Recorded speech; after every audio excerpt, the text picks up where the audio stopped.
Hello সবাইকে, আমি আবার চলে আসলাম একটা মিনি ব্লগ নিয়ে। তো দেখো, আমি চলে গেছিলাম কালকে ছাওয়া দেখতে। হ্যাঁ, এটা হচ্ছে মজুমদার টকিজ। তো এই দেখো, ছাওয়ার বিশাল বড় একটা পোস্টার। তো এইরকম ঐতিহাসিক টাইপের সিনেমা দেখতে আমার খুব ভালো লাগে। তো আমি ভাবছিলাম যাব। তো রবিবার দিন আমি যেতে পারিনি, আমার বাসায় আমার বান্ধবীরা আসছিল। তো আমি সোমবার দিন চলে গেলাম এখানে ছাওয়া দেখতে। তো খুব এক্সাইটেড আমি দেখার জন্য। আর এখানে দেখো, আমরা একটু ফটো তুলে নিচ্ছি, ভিডিও করে নিচ্ছি। তো তো এই দেখো, প্রথমে আমরা টিকিট কেটে নিচ্ছি ভেতরে ঢুকে। তো টিকিট ছিল 80 টাকা। তো গ্যালারিতে বসছিলাম। তো আমি তো ভাবছিলাম, আমি অনেক দিন যাই নাই। তো আমি ভাবছিলাম ভিডিও হলটার সিচুয়েশান হয়তো খুবই ভালো, কিন্তু গিয়ে যা দেখলাম, তোমাদেরকেও দেখাচ্ছি একটু পরে, দাঁড়াও। কিন্তু খুবই অবস্থা শোচনীয়।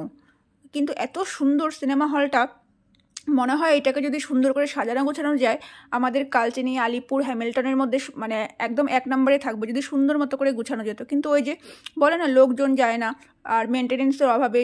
জায়গাটা এত সুন্দর, কিন্তু মেনটেনেন্সের অভাবে হয়তো এরকম পরিণতি হচ্ছে। দেখে খুবই খারাপ লাগলো যে আমরা সিনেমা হলে মাত্র 8 জন বসে সিনেমা দেখলাম। লোকও যায় না এখন, সবাই মোবাইলেই দেখে নেয়। কিন্তু এই দেখো, একদম ফাঁকা, একদম ফাঁকা, একদম। আর সেরকম ব্যবস্থা, সিটগুলোও ভালো ছিল না। তো দেখো, আমি এখানে চিন্তা করতেছি কী করে বসবো, কারণ প্রত্যেকটা সিটেই ধুলা ছিল।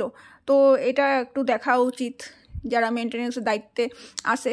কিন্তু মানে করার উপায় নেই, মানুষ যায় না। মানুষ না যেতে যেতে যা অবস্থা হয় একটা, যদি এখানে সবাই যেত সিনেমা দেখতে, তাহলে অবশ্যই ওনারা হয়তো এটাকে ঠিক করতো। তো দেখো, ফাইনালি আমাদের সিনেমা কিন্তু শুরু। তো বড় স্ক্রিনে আমাদের সিনেমা শুরু হয়ে গেল, আর আমরা বসে দেখতে শুরু করলাম। তো এই দেখো, প্রথম সিন এটা।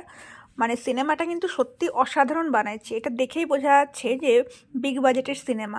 বলিউডেও এত সুন্দর সিনেমা বানাতে পারে, তো এটা দেখে কিন্তু বোঝা যাচ্ছে। এই দেখো আমাদের হিরো, মানে দুর্দান্ত অভিনয় যাকে বলে, সেটা হচ্ছে ভিকি কৌশল দেখাইছে এই সিনেমার মধ্যে। মানে খুব ভালো, আমার তো সত্যি কথা বলতে খুব ভালো লাগছে। তোমাদের কার কার ভালো লাগছে আমাকে কমেন্টে অবশ্যই জানাবা। আর যারা এখনও দেখো নাই, তাদেরকে বলবো একবার গিয়ে হলে দেখো, সিনেমাটা সত্যি ভালো লাগবে। এইসব সিনেমা না মোবাইলে ছোটো স্ক্রিনে দেখতে কিন্তু ভালো লাগে না, যদি একটু বড় স্ক্রিনে দেখা যায় তাহলে সেটা দেখার মজাই কিন্তু আলাদা। তো যাই হোক, আমাদের তো খুবই ভালো লাগলো সিনেমাটা। আর এই সিনটা তো খুবই সুন্দর।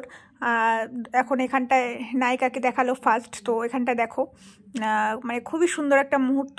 আমি যদিও এখানে সাউন্ড দিতে পারলাম না, কপিরাইট হয়ে যাবে তার জন্য। তো দেখো এখানটায় কি সুন্দর, মানে খুব সুন্দর হয়েছে সিনেমাটা। ড্রেস আপ থেকে শুরু করে ব্যাকগ্রাউন্ড মিউজিক খুব সুন্দর। আর হচ্ছে এই দেখো, এখন সুন্দর একটা আরতি হবে, মানে যুদ্ধ জয় করে আসলো। তো এখানটায় দেখো বেশ সুন্দর। আর তারপরে এই সিনেমাটাতে খালি হচ্ছে যুদ্ধ, মানে যুদ্ধের উপরেই কিন্তু সিনেমাটা। ইনি হচ্ছেন মিস্টার অরঙ্গজেব। তো দেখো, সোনা গয়না নিয়ে ব্যস্ত। আর এই দেখো, এই সিনটা হচ্ছে ভীষণ দুঃখের একটা সিন। আমার তো সত্যি মানে চোখে জলই চলে আসছিল সিনেমা হলে সিনেমা দেখতে দেখতে। তো এই দেখো, যখন বন্দি করা হলো, এই দেখো কি অবস্থা।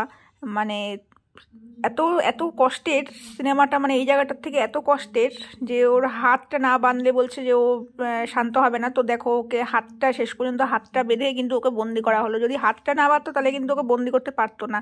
ও যুদ্ধে এতটাই পারদর্শী ছিল। তো দেখো এখানটায়, মানে এই সিনটা অদ্ভুত ছিল, অদ্ভুত। এত সুন্দর করে ফুটায় তুলছে এখানটায় সিনেমাটাতে, মানে অসম্ভব সুন্দর একটা দৃশ্য। তো এক কথায় অনবদ্য।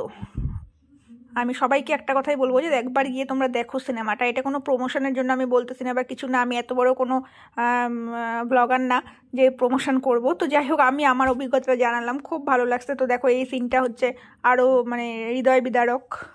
তো এখানটায় দুজনের মুখামুখি দেখা, কিছু কথা ছিল এখানটায়, তো কথাগুলো তো আমি দিতে পারলাম না, তার জন্য তোমাদেরকে বলতেছি একবার গিয়ে দেখো। আর এই সিনটা তো আমার মানে এখন আমি দেখতে গিয়ে, এডিট করতে গিয়ে আমার এখনই আমার চোখে জল আসতেছে। মানে এত, মানে নোক পর্যন্ত উপড়ায় নিছে। তো এটা ওরা সব কথা একটাতেই বলে, ওরা দুজনে একসাথে বলে জগদম্বা।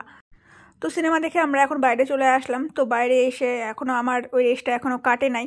তো আমি এখনও ওই ছাওয়ার পোস্টারটাই দেখে যাচ্ছি। তো এখানে একটু ফটোশ্যুটও করে নিলাম।